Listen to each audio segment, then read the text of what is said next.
my second shot. My first shot was pretty sore experience, so. Yeah, Harry's coming too. I never got no update when it was here. Cookie card after this. Brought my We coffee. ain't supposed to be here long enough for snacks tonight. I said, there's no cookie cart out today. Go bust some fig Newtons. Should I go check? I'm a little depressed now. Press. It shouldn't have to be. Ed was with us. I didn't see you eat no Ed is snacks Harry. today. Okay, good.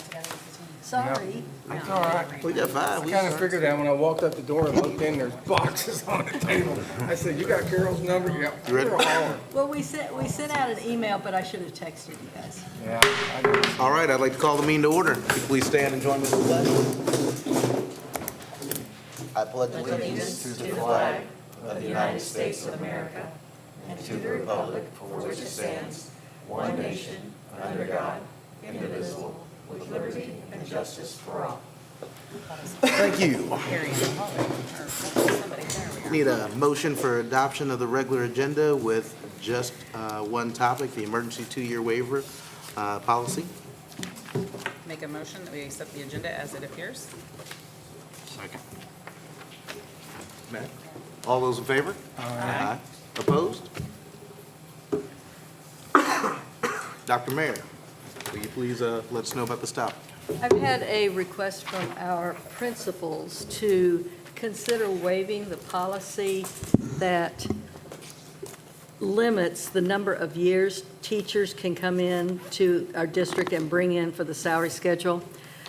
We currently, by policy, allow 10 years to be brought in, and the issue that our principals are finding is many districts have done away with that limit to recruit as a recruiting tool. So the request that we have is to waive the policy under an emergency circumstance for 2 years for this coming school year and the next, which is the 21-22 and the 22-23 school years, so that their teachers can bring in however many years they have, and we'll get credit for that on the salary schedule.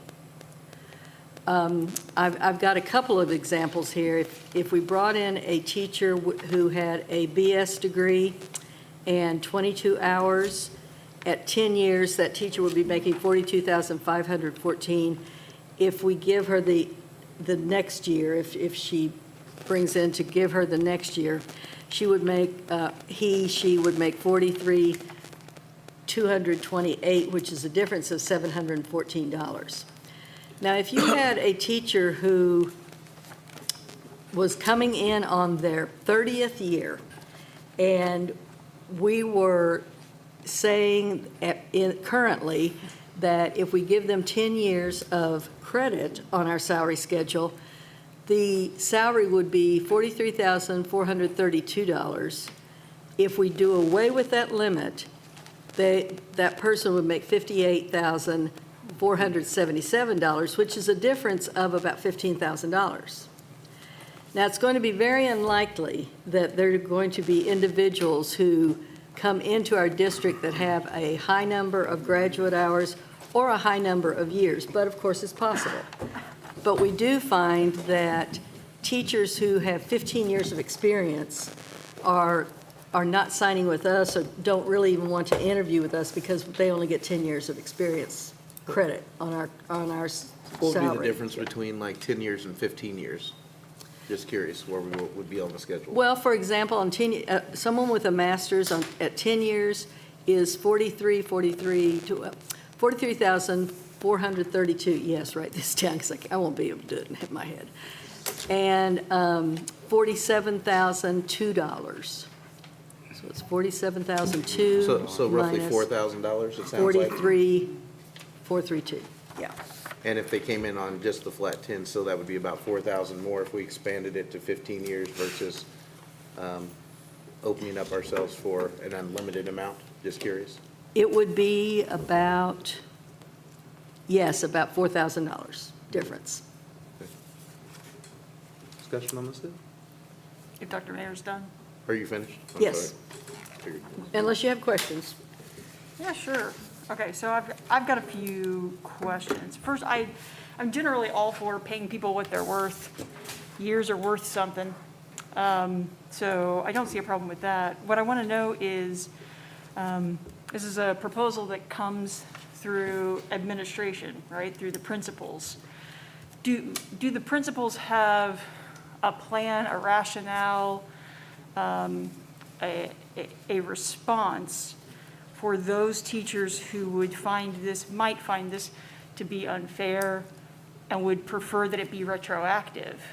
That's the issue that we talked about first, is that we knew that individuals who had been hired in the last 5 years or the last 10 years would say, this is not fair to me because I came in and only got 10 years of experience.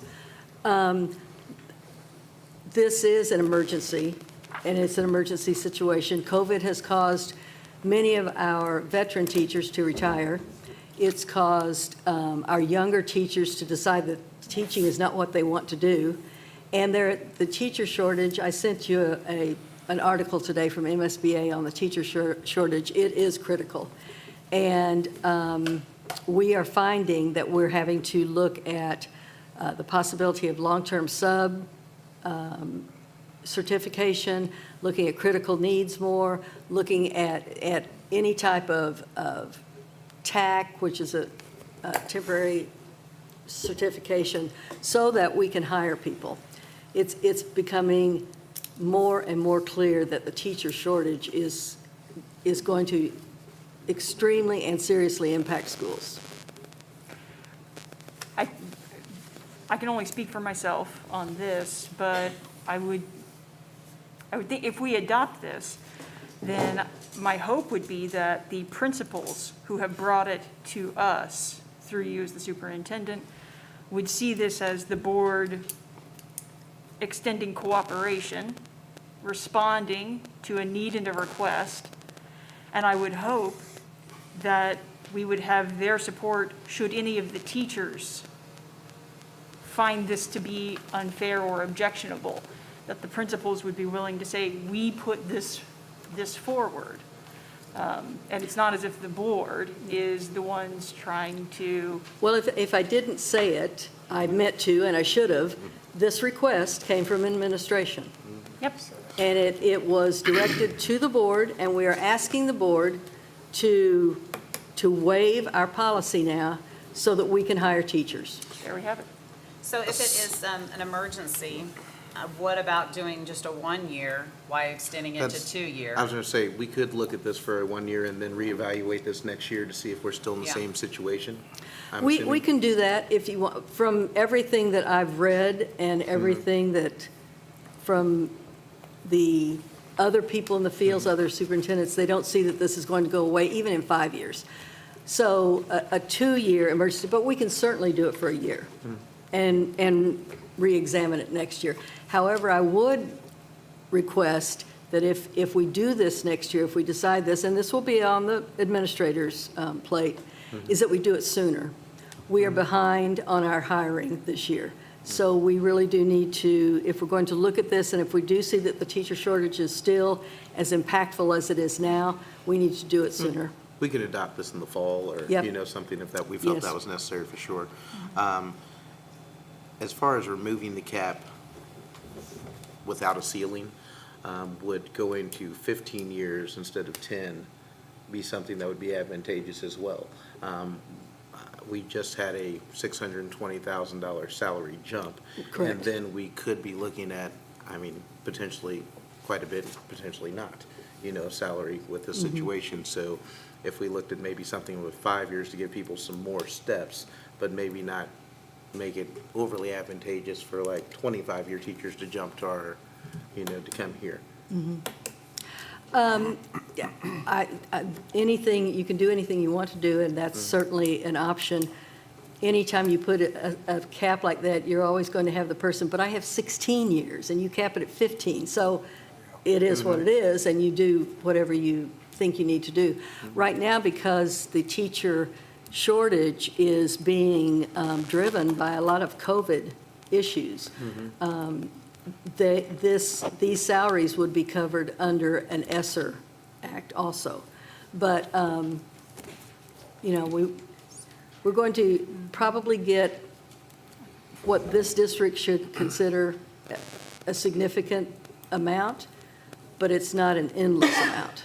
Right. So when we start talking about repairing roofs and HVACs and those high-cost items, the money will not last forever.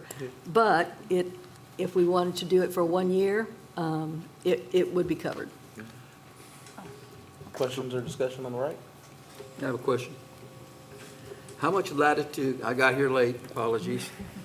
How much latitude do our administrators have at this point in time when they were hired? I know when I came in, I keep going back to Dinosaur, they offered me a salary and I said no, and they bumped me here and they bumped me there. The only way to, the board can vote to veer from this salary schedule if necessary, and some districts do that for math and science teachers. That was my next question. Sometimes it's extra duty that they are able to give individuals to bring their salary up. There are ways to do it, but so far as just sitting down and negotiating with a person and coming off the salary schedule without board approval, you can't do that. I understand. But did you I get would my not be in message? favor of that, just to let you know. I think that creates a situation where we could say favoritism and all kind of other things. So I think we stay on the schedule and we adhere to that wherever we come Sorry, to, Harry. just in my opinion. I think it's prudent. I think the 1-year waiver with a plan to revisit this in the fall, perhaps we could name even the month that we want to revisit this. I think that's prudent, but I would argue for not having a cap on it. There's no reason to limit people's opportunities because they are more experienced. Wouldn't you want to revisit, Carol, revisit this like early spring, not fall? I think fall would be too late, wouldn't it? I mean, if you're trying to hire teachers. I think I think we're talking about fall for the following year. Oh, okay. Yeah. Yeah, we did, if you Just say when extend it, we you would do send it out our now letters for for recruitment next for, year. yeah, if we look at it in October and say this is the way we're going to Yeah, recruit for yeah, the get ahead following to year. it. Yes. That's if you do a 1 year, then you revisit Right. it. Right, do a possible extension, then we might also have a clearer sense of the financial effect at that point. Correct. So revisit in May. Is there a motion? Yeah, I'll move Revisit to in- approve an emergency 1-year waiver of the Revisit. policy GCBA and administrative So it's procedure in place. GCBA-AP that removes the 10-year experience limit on teachers' salary schedule for new teaching hires effective during the 2021 through 2022 school year. I can second that. Through the 2020. It's been moved and second. Is there more discussion? All those in favor? Aye. Opposed? All right, and we will revisit this in the fall. Please remind us to Okay. look at that to see if that's something we still need to be moving with at that time. So this time, I need a motion to adjourn to closed session. So Make moved. a motion, we adjourn to closed session in I'll- accordance with 610.201 Missouri RSMO. And Aaron is seconding that as soon as he gets done, it sounds Mhm, like. Second. Ms. Varner? Aye. Aye. Aye. Aye. Aye. Aye. That's cool.